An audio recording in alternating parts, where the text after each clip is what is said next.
गया मीर उस्मान अली का खजाना। नमस्कार, स्वागत है आपका रहस्य में। मैं हूं अंजलि चावला आपके साथ। आपको बता दें कि 1937 में मीर उस्मान अली को टाइम्स मैगजीन ने दुनिया के सबसे अमीर व्यक्ति का उपाधि दिया था, लेकिन उनके मरने के बाद भी उनके खजाने को कोई ढूंढ नहीं पाया। आज भी यह सवाल उठता है कि मीर उस्मान अली का खजाना आखिर गया तो गया कहां।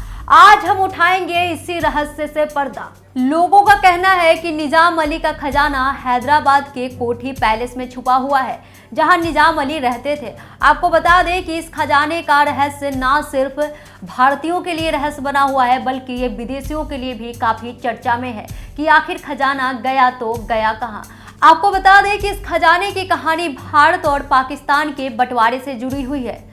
आइए आपको बताते हैं इस रहस्य का पूरा सच क्या है। 1947 में जब देश का बंटवारा हुआ तो सिर्फ 3 रियासतें जम्मू कश्मीर, हैदराबाद और जूनागढ़ छोड़कर सभी रियासतों का विलय हो चुका था। लेकिन हैदराबाद के निजाम मीर उस्मान अली खान हैदराबाद को आजाद देश बनाने पर अड़े हुए थे।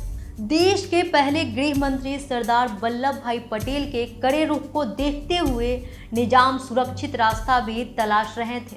इसी अफरा तफरी में उन्होंने लगभग 10 लाख से अधिक पाउंड लंदन में नेटवेस्ट बैंक में ब्रिटेन में तत्कालीन पाकिस्तान उच्चायुक्त हबीब रहमतुल्लाह के खाते में जमा करा दिए। भारत पाक विभाजन के बाद पाकिस्तान की नीयत डोल गई। नए नए बने पाकिस्तान की नजरें निजाम के पैसे पर गिद्ध की तरह लग गई। बाद में वह पैसे पर अपना हक जताने लगा। हुआ यूं कि 1948 में लंदन में पाकिस्तान के उच्चायुक्त निजाम के पैसे को निकाल नहीं पाए। आखिर निजाम ने पैसे को वापस मांगा तो पाकिस्तान ने साफ साफ इनकार कर दिया। मामला ब्रिटेन की अदालत में पहुंचा।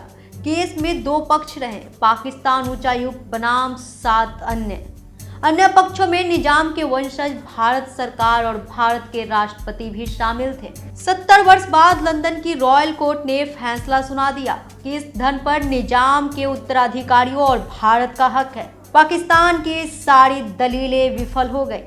भूखा नंगा देश एक बार फिर हाथ मलता रह गया। लंदन के बैंक में जमा धन अब बढ़कर 3 करोड़ 50 लाख पाउंड हो चुका था।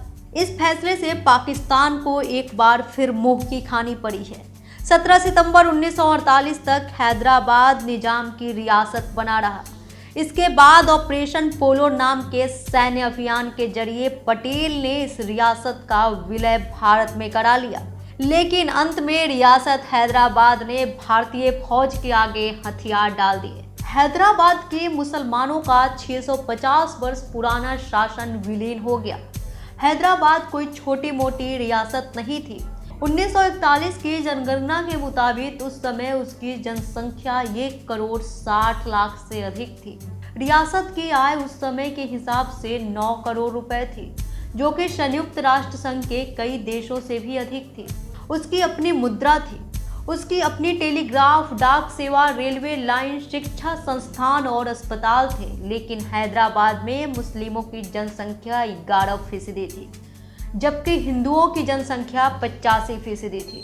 जाहिर है कि हिंदुओं की जनसंख्या भारत के साथ विलय के समर्थन में थी। 1995 में हैदराबाद के निजाम के शाही परिवार ने खजाने को रिजर्व बैंक के लॉकरों में जमा करवा दिया। इस तरह निजाम की संपत्ति राष्ट्र की संपत्ति बन गई।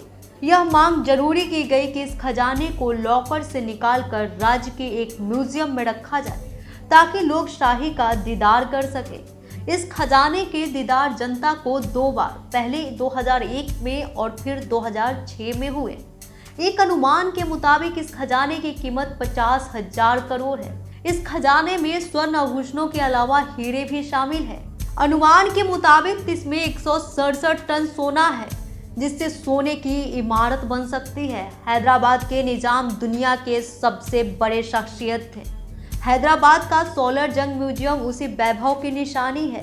निजाम के पास सबसे बड़ा हीरा था, जिसका इस्तेमाल वह पेपर वेट के तौर पर करते थे। 1940 के दशक में दुनिया की प्रतिष्ठित टाइम मैगजीन में निजाम का फोटो छपा था। तब उनकी संपत्ति अरबों डॉलर की थी। निजाम साहब न सिर्फ रुपए, पैसे और हीरे से अमीर थे, बल्कि उनका दिल भी काफी अमीर था। आपको बता दें कि एलिजाबेथ द्वितीय के विवाह के अवसर पर उन्होंने जो हार उपहार में दिए थे, आज भी उसे निजाम ऑफ हैदराबाद नेकलेस के नाम से जाना जाता है। यह वो नेकलेस है जो एलिजाबेथ द्वितीय के विवाह के अवसर पर उस्मान अली ने गिफ्ट किया था। इंग्लैंड की महारानी क्वीन एलिजाबेथ की शादी में उन्होंने तोहफे के तौर पर ताज और नेकलेस दिया था। 1967 में हैदराबाद के 7वें निजाम की मौत के बाद लंदन के बैंक में बड़े पैसों को वापस पाने की कानूनी लड़ाई को उनके उत्तराधिकारियों ने आगे बढ़ाया। निजाम के उत्तराधिकारियों ने इस मुद्दे पर भारत सरकार के साथ चर्चा की। अब पाकिस्तान इस मामले में कुछ नहीं कर सकता। हैदराबाद रियासत की सारी संपत्ति भारत की संपत्ति है, तो जम्मू कश्मीर भी भारत की संपत्ति है। फिर पाकिस्तान क्यों बार बार जम्मू कश्मीर का राग आलाप कर पूरे विश्व में खुद को भी अपमानित कर रहा है और पाकिस्तान की आवाम को भी अपमानित होना पड़ रहा है। आज पूरे विश्व में पाकिस्तान को आतंकवाद का पोषक देश माना जाता है। उसे हैदराबाद से ही सबक सीखना चाहिए। अपने शासनकाल के दौरान उन्होंने कई शैक्षिक सुधारों की शुरुआत की। निजाम के बजट का सामान्य रूप उच्च शिक्षा 11% शिक्षा पर खर्च किया गया था। उन्होंने बनारस हिंदू विश्वविद्यालय के लिए 10 लाख रुपए का बड़ा दान और अलीगढ़ मुस्लिम विश्वविद्यालय के लिए 5 लाख रुपए का दान किया। उस समय के लिए बहुत बड़ी बात होती थी।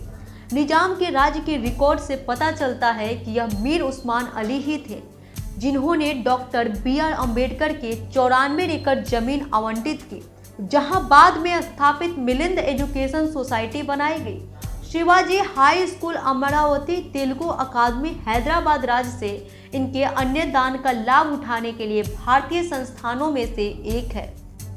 अमीर व्यक्तित्व के धनी निजाम साहब ने कोठी पैलेस में अपनी आखिरी सांस ली। जी हाँ, हैदराबाद की कोठी पैलेस। हमारे हिंद भारत के इस खास कार्यक्रम में अब तक के लिए इतना ही। कल मैं फिर हाजिर होंगी आप सबके साथ एक नए रहस्य को लेकर। तब तक के लिए बने रहिए हिंद भारत के साथ। नमस्कार। खबरों में बने रहने के लिए चैनल को सब्सक्राइब करें और ये बेल आइकन जरूर दबाएं।